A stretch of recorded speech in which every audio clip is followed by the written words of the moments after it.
being real. Either they want the house or they don't want the house. That's all it is. That's it. You say, here's this. These are your options. What do you want? It's pretty straightforward. Straightforward. But people get caught up in the noise. Totally. Yeah. They get confused. There's all this. Don't do this. Don't do that. It's like, what do you want? And then decide. Well, that's the hard part with this market, though, right? You get a buyer that sees the house that they love. They get caught up on that house, and they don't win. Yeah. And then they're heartbroken. It's heartbreaking for me, too. I feel for them. That's what they don't understand, right? None of us get paid if they don't buy a house. No, we want to be and there with it's them. not so much about the money. It's like, yes, I need to eat. I need to feed my family. But at the same time, my main goal is to help people out there. 100%. You know, if we can get them into the house, and especially first-time home buyers, for me, that's a big deal. I love first-time home buyers. Building generational wealth is so important. And a lot of times people think, I can't do it. I don't have the money. I don't have the funds.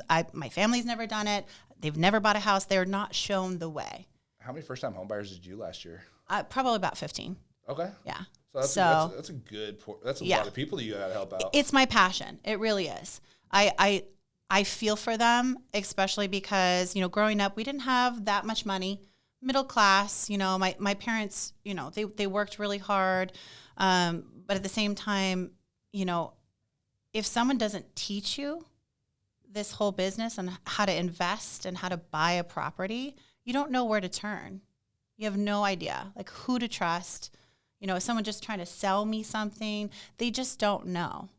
And so it's really important to get connected with the right realtor who can teach them about every single step. 100%. And then also lending, that's a whole nother section that they don't know about. Like, who do I trust? That comes from caring, though, right? Like you can Google and find out most of this information, but a lot of it's contradictory. You don't get everything.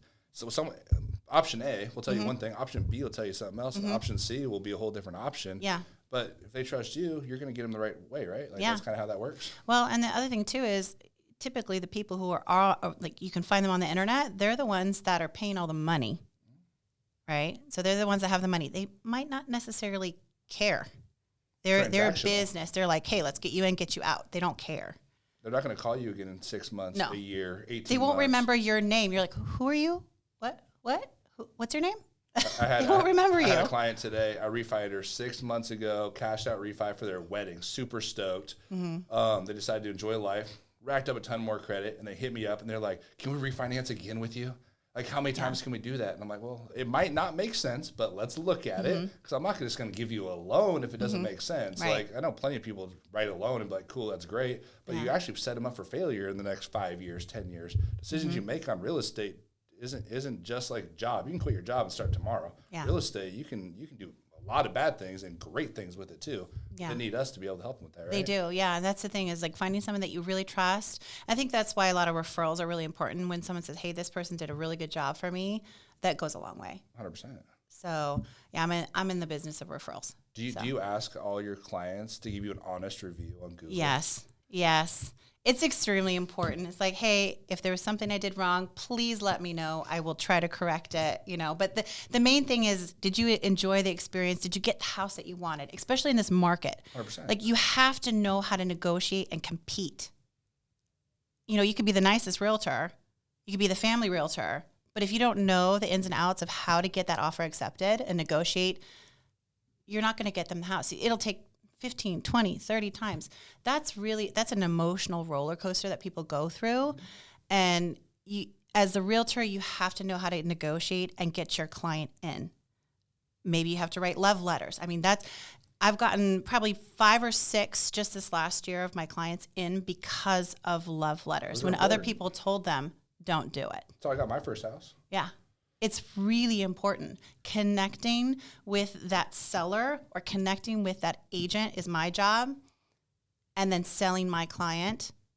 And the lender is the most important thing too. It's like, can this lender close on this property? They want to guarantee, that this is going to close. There's no risk for them. And I use a lot of football analogies because that's what I understand, right? I mean, we got the quarterback, the running back, and the wide receiver. I mean, that's the 3 parts we're playing between the client, you, and me. Like, that's it. We're all on the same team. We got to move from the 0 to the 100-yard mark and get a touchdown out of it. Exactly. The team has to work together seamlessly. If someone's out of line, you're not going to make the play. It's not going to happen. It's okay. I mean, we can drop the ball. Oh wait, no, we can't we? I mean, No, you can't drop the ball.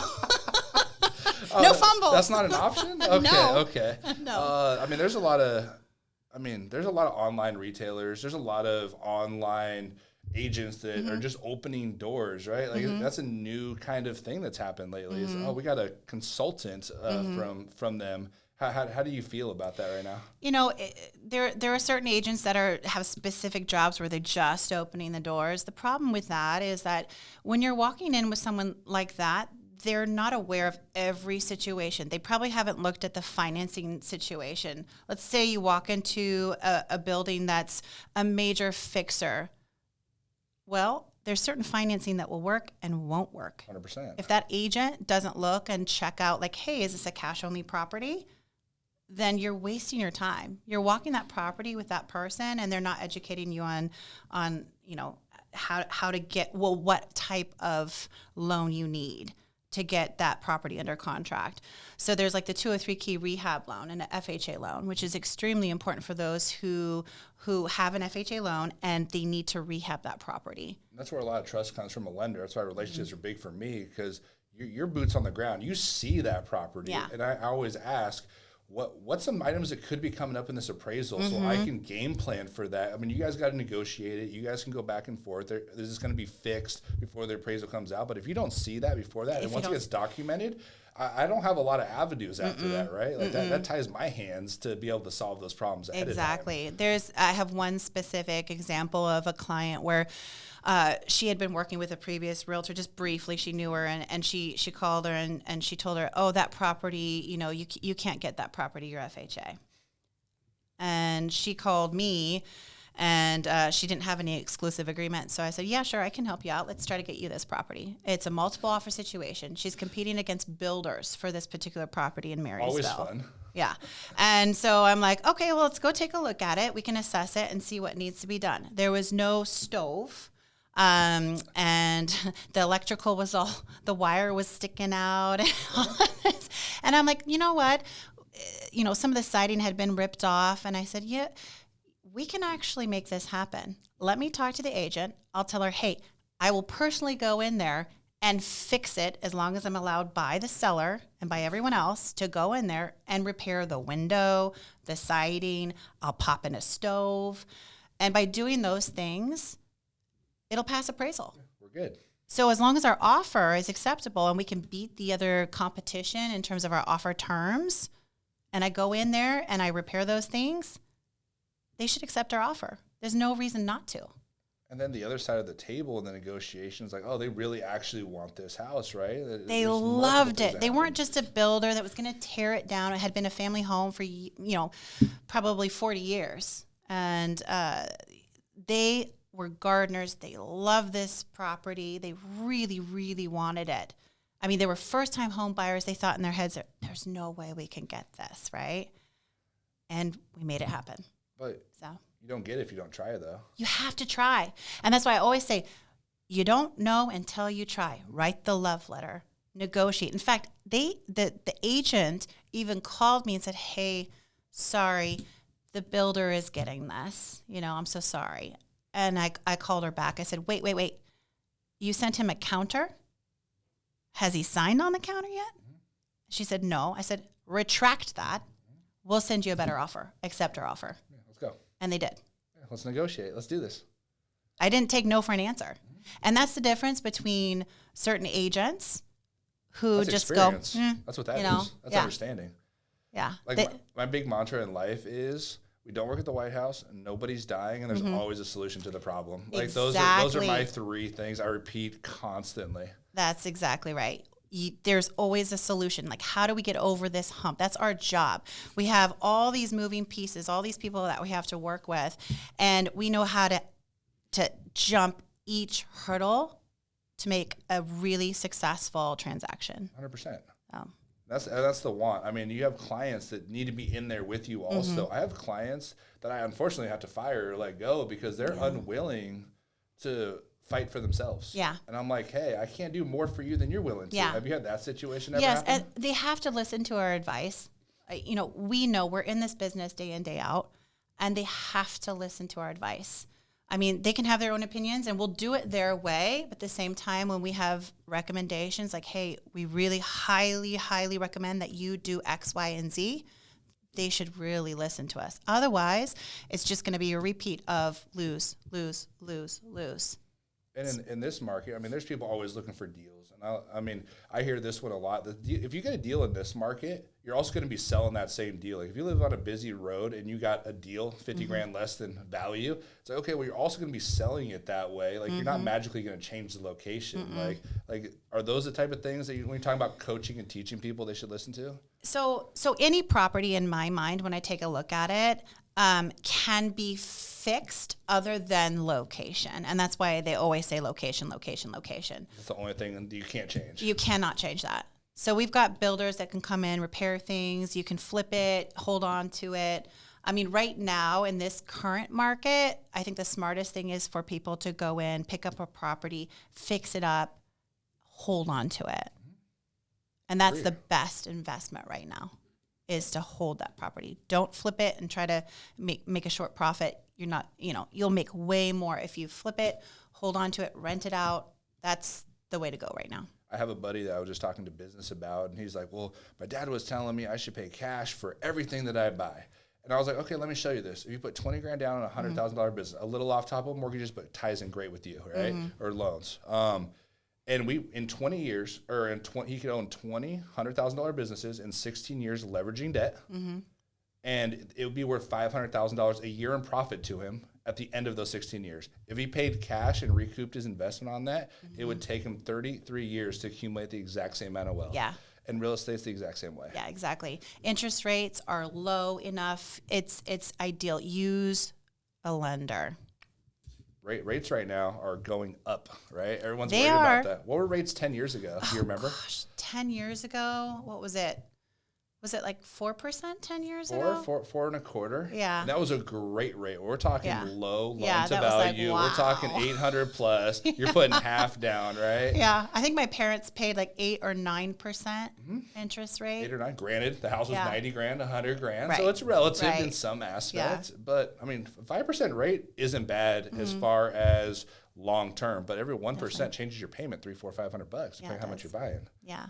So how many clients did you have last year or even 2 years ago that still haven't bought and want to, and you told them to buy? Oh boy, this is a. Can you fill it on one hand, 2 hands? This one's so hard. I have about 10. Especially, so there were about 6 first-time home buyers that they just kind of threw up their hands and they're like, I'm going to wait. My family says that there's a bubble, it's going to burst, and I'm just going to wait. And I said, let me show you all the stats. Let me, do not wait. Even if it's just 1 year, you're going to gain a lot of equity just in 1 year. And they just kind of gave up. They got tired. And we got so close with a couple of them, and one of them even got it under contract, and they backed out and got scared. No way. That doesn't happen very often. And now I know they're kicking themselves. It's so, that hurts. How long ago was that? That was just about a year ago this day. What city were you in? That was Marysville. We were looking at Marysville. Okay, so probably $100,000 of equity lost. Yes, it's painful. And most people aren't making over 100 grand. I right? know. Yeah, especially if someone can go in there and fix up the kitchen. Small cosmetic things too go a long way. Like ripping up the carpet. There might be hardwood under there. They can refinish it, paint the walls. Change out the light fixtures. That's minimal cost, and that really changes the feel of a house. I mean, it hurts my heart because I'm like, oh man, you missed out on so much. 100%. But it's not too late. Still not. Learn your lesson from last year. Buy now. Let's go. Wait till it gets crazy. It's going to get crazy probably around, I would say, March. Get back into season. Once it's back into season, I think it'll go crazy again. It's still technically crazy. We're in a housing crisis right now because there's such low inventory. That's our problem. It's the low inventory that is driving up these prices. You have one good house, 40 people want it. I was just talking to one of my other agents, and he's like, yeah, I'm writing up an offer, and there's 40 offers on this property. It's a fixer.